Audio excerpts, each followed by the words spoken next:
day, ma'am. I am Janice Payawa, your student nurse from BSN University of Science and Technology.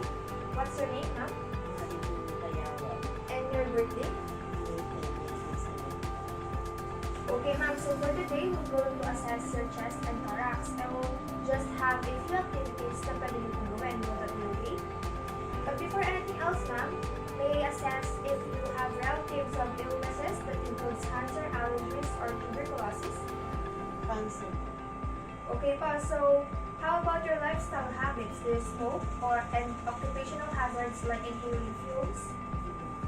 Okay po, so how about when you take medications? Do you experience problems like swellings, coughs, wheezing, and pain? Okay ma'am, so before anything else po, I'll just close the window for your privacy and I'll just perform hand hygiene in order for us to be free from microorganisms. Will that be okay? I'll just start.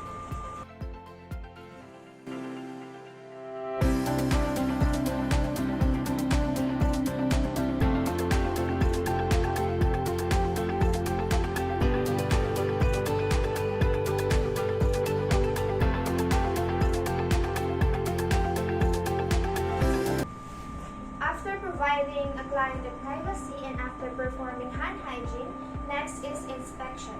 If the client can't stand, she can stay in a sitting position. Inspect the shape and symmetry of the thorax for posterior and lateral views and compare the anteroposterior diameter to the transverse diameter. And also, as I've said earlier, if the client can't stand on her own, stay her in a sitting position and also inspect the spinal alignment for deformities.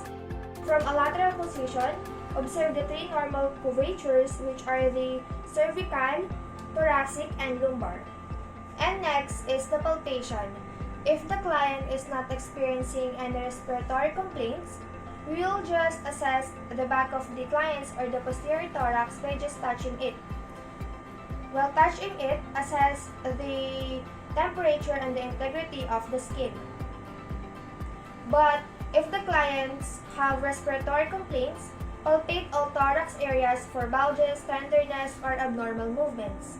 Also, palpate the posterior thorax for respiratory excursion or thoracic expansion. And place the palms of both your hands over the lower thorax with your thumbs adjacent to the spine and your fingers stretched laterally. Also, ask the client to take a deep breath while you observe the movement of your hands and analog in movement.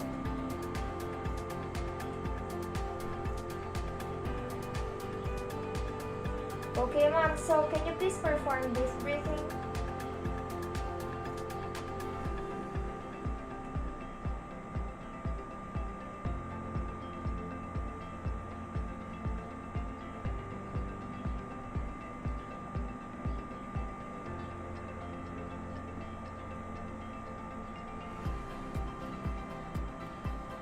And after that, palpate the thorax for vocal fremitus, the faintly perceptible vibration felt through the chest wall when the client speaks.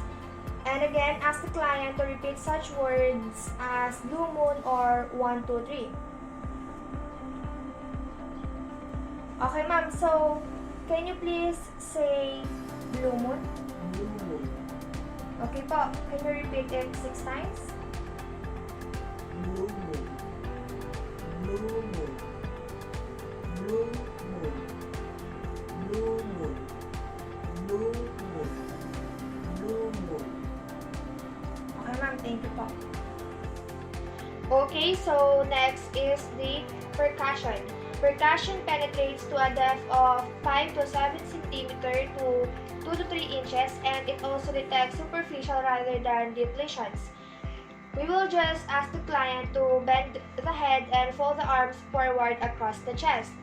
Mom, can you bend forward your head and also can you fold the arms forward across the chest? Okay, ma'am. Thank you po.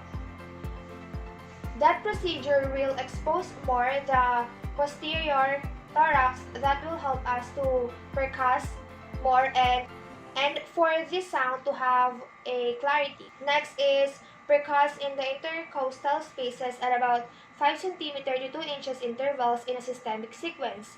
Also, while doing the percussion, compare the one side of the lung with the other and percuss the lateral thorax every few inches, starting to the axilla and working down to the 8th rib. Okay, I'll start na po.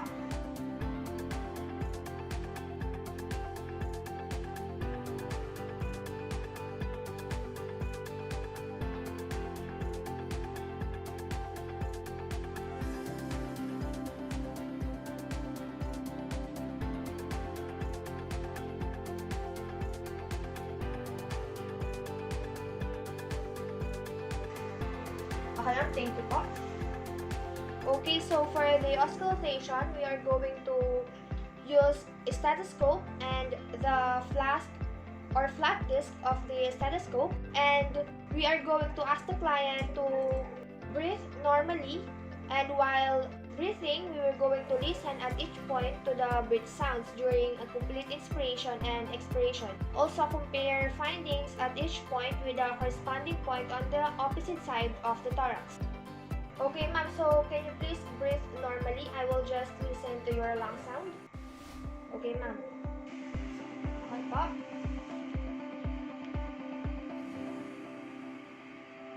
Tama lang, ha?